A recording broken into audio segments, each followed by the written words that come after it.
I'm Mr. McBrien. This is TJ20, Safeguarding Your Computer. So, to begin with, let's have a quick thought process. What kinds of things safeguard our computers? We've discussed a few already. Maybe pause the video for just a second and think about the answer to that. Okay, so maybe you thought of several physical things to safeguard your computer. Here's a few things that you can do to keep your computer running longer, prevent it from failing. So one of the biggest, heat is always a problem with computers, so you should clean the dust from your computer fans periodically.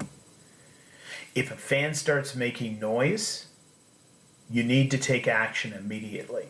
It may be cleaning dust out, it may be replacing the fan. If your fan fails, your computer will soon fail too. It's a good idea to have surge protection in your power for your computer. And it's a good idea to have antivirus software and keep it up to date. Now, having said all of this, I'd invite you to remember the second law of thermodynamics. In any process, entropy will increase. The universe is moving towards disorder, and thus stuff happens. So, regardless of how well you maintain your computer, how safe you keep it, you need to prepare for the idea that everything fails eventually. So we've already talked about troubleshooting, diagnosing, and repairing. Today we're going to prepare for the worst situation where there's no way to get your computer back in the form that it was previously by a simple troubleshooting process. So we're going to talk about how to restore your computer when the worst happens. Either the computer's destroyed, the hard drive's destroyed, or the operating system is irrevocably damaged, either by malware or what have you. So there are three things that we need to do. We need to do regular data backups, we need to have a system image, and we need to make a Windows repair disk. Okay, so backups. Why do we make backups? Again, I'll invite you to stop for a second and think about that.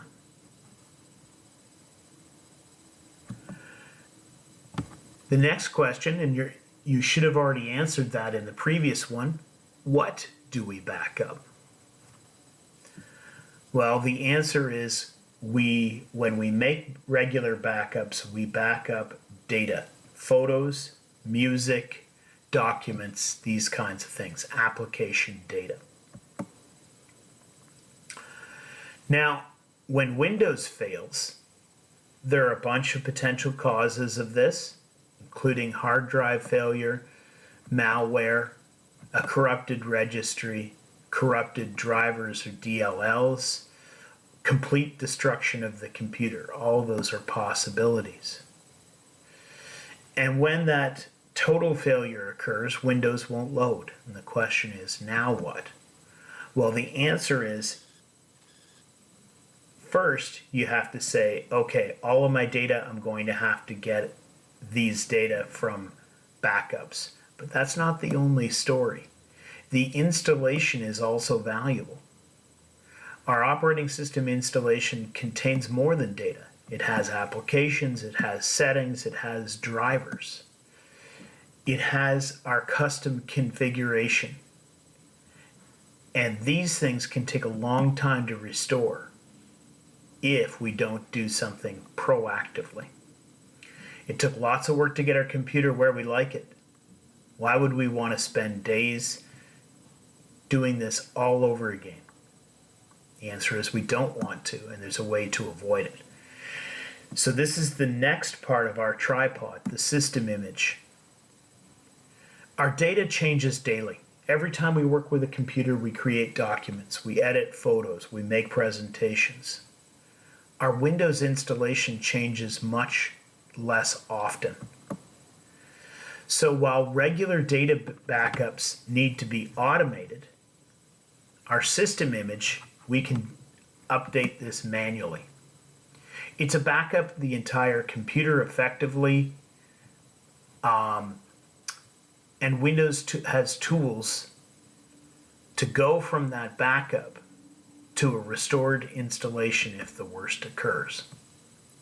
So in Windows 7, we access it through System and Security, go to Backup, Restore, create a system image, create a system repair disk.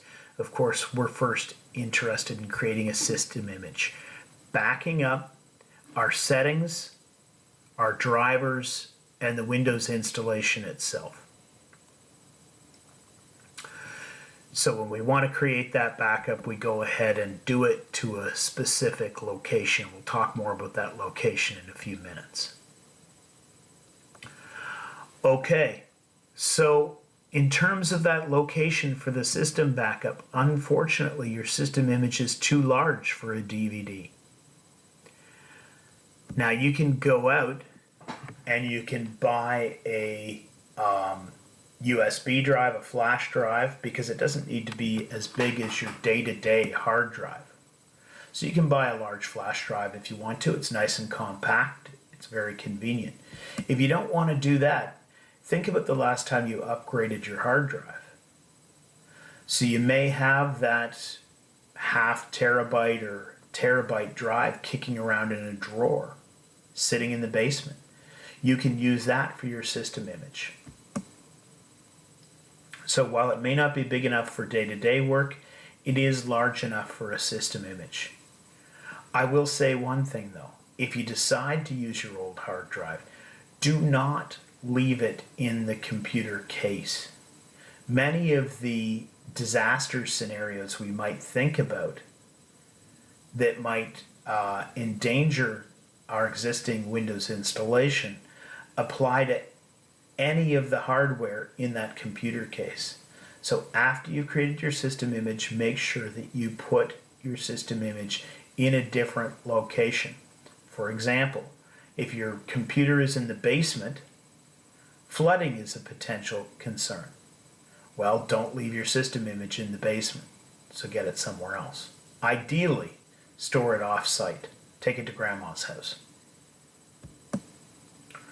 Okay, that isn't the whole story. You also need a Windows System Repair Disk. You do not need to buy one of these. All you have to do is take a DVD and write to it. You saw the Windows dialog where we can do this, create the system repair disk. It's in the same location as the system image. And most installations of Windows will offer to make one of these for you as soon as you've created a system image. You don't need to create a new system repair disk with each image that you ever create. So those system repair disks are generic. They're also small. So if you've got any blank CDs from ancient times, you can use one of those to save your DVDs for bigger tasks. Okay, now we already talked about the system repair disk. You access it nearly the same way as the other one if you need to. Remember, you only need to create a system repair disk once for each version of Windows. Now let's talk about when the worst happens. So let's imagine that lightning has struck your home office and it's fried your computer.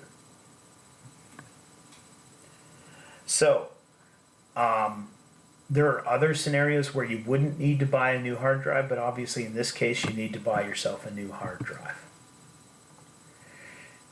Go to your computer, either your replacement computer or your old computer, insert the Windows repair disk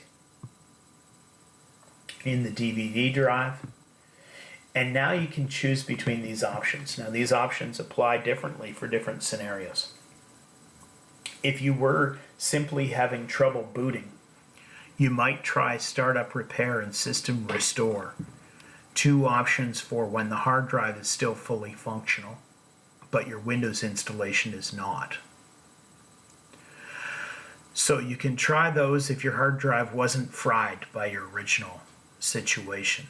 For example, if it were a malware problem, you might be able to use Startup Repair or System Restore. For the big bad disaster scenario, you need System Image Recovery, and you go to that option and start to proceed through. It will walk you through the idea of using your system image and installing that system image to a new hard drive. Now, one more quick note. You can also use this system image approach in that situation where you have decided to upgrade your hard drive. So let's say you move from a 2 terabyte to a 4 terabyte drive. You can upgrade the hard drive and use the backup restore process to get up and running much faster than reinstalling Windows from scratch.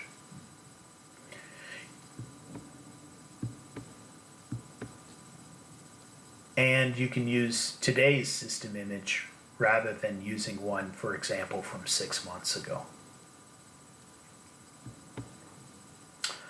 Okay, so key ideas from today then. There's lots of reasons why a Windows installation may fail. Data backups are critical and will be discussed, but system backups can save lots of effort too. Your system image is a second hard drive or flash drive containing your settings, your applications, your operating system. Your Windows Repair Disk is the utility to help you move that system image back onto a hard drive to get you back up and running. These three things represent what you need to go from a completely functional computer to a trash computer back to a functional computer with only a few minutes manual work if something goes wrong. So for your homework, I'd like you to do a system audit at home. See whether on your most important computers, whether you've got a system image for these. If you don't, start working to get those system images and your Windows Restore Disk in place. So there's more detailed information on how to use a system repair disk to restore Windows 7. It's not much different for Windows 10. So if you'd like, you can go ahead and look at this reference to get more information. Thanks very much. Have a great night.